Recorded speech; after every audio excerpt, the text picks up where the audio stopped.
13, you said two things. You said methylotrophs? Yes. And what else? Methanotrophs. Methanotrophs. Yes. So they're super closely related. One just takes in methane gas, the other can take in methyl groups. Methyl-graphs and methyl groups? Yeah, so they can take in a full methane molecule, which is written CH4, or you can take in what's called a methyl group, methyl, and that can be CH3 attached to whatever else. Yeah, thank you, very good.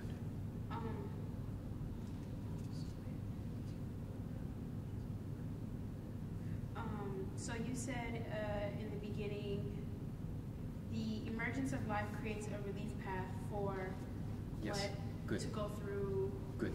Yeah, I need that word again. Yeah, thank you.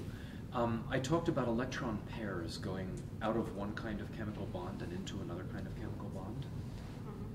So all of chemistry is nuclei being held together by electron pairs. That's what make up the bonds. But when you break and you reform bonds in chemical reactions, what happens is that you're taking electron pairs out of one kind of bond and putting them into another kind of bond. And that's the thing that can give you a downhill flow of energy. So what the biosphere is doing is it's taking molecules like H2, which are really good donors of electron pairs. They will give pairs to a lot of kinds of reactions. And then there are other molecules like water where you have an oxygen-hydrogen bond. Those are very good acceptors of electron pairs. They don't give them very well, but they take them very strongly. And also CO2 is another one. Methane is a better acceptor of electron pairs than H2 is. So what life is doing is it's providing a pathway through chemical reactions to allow these bonds to move away from the molecules that give them away easily and into the molecules that take them very strongly. And the energy from that pathway is what actually pays to build the molecules that make up the pathway.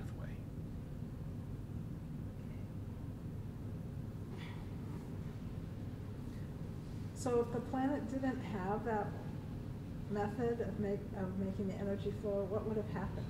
I don't know. Because I've never seen anything that doesn't eventually break down, right? But, I mean, this comes back to the question that Harold answered for you this morning, and this is a thing that Darwin already saw. I don't know where it is in the origin, but we can find it. Darwin said some people may wonder why the earlier forms of life aren't still with us. And his answer to that was, the modern forms are more efficient. They outcompeted the early forms. Whatever the early form can live on, the modern form could steal it before the earlier form could get to it. Same basic idea for electrochemistry. Modern bacteria can live on very, very delicate electron imbalances, much too small for what would have been required to probably drive life into existence in the first place. If those pathways had not formed, what would have been the next thing? Something would have driven. Eventually you get a big electric spark. But I think long before you get an electric spark, you find some pathway through chemistry. And the real question is it all going to flow through a single set of a few reactions, or is it going to be like heat flow, where it goes through just kind of a messy, complex mesh of reactions, but no really interesting structure forms? Okay, one last question. How did life begin? Yeah, right. No, let me let you continue. You still going? Yeah. Okay, sorry. Let's go. If possible, in only 3 sentences, can you explain what catabolism is? Yeah. Catabolism is starting with a big carbon molecule and breaking it into fragments that are smaller carbon molecules. That's the general intent of it.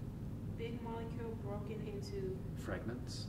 fragments. Yeah, that are smaller molecules. And anabolism?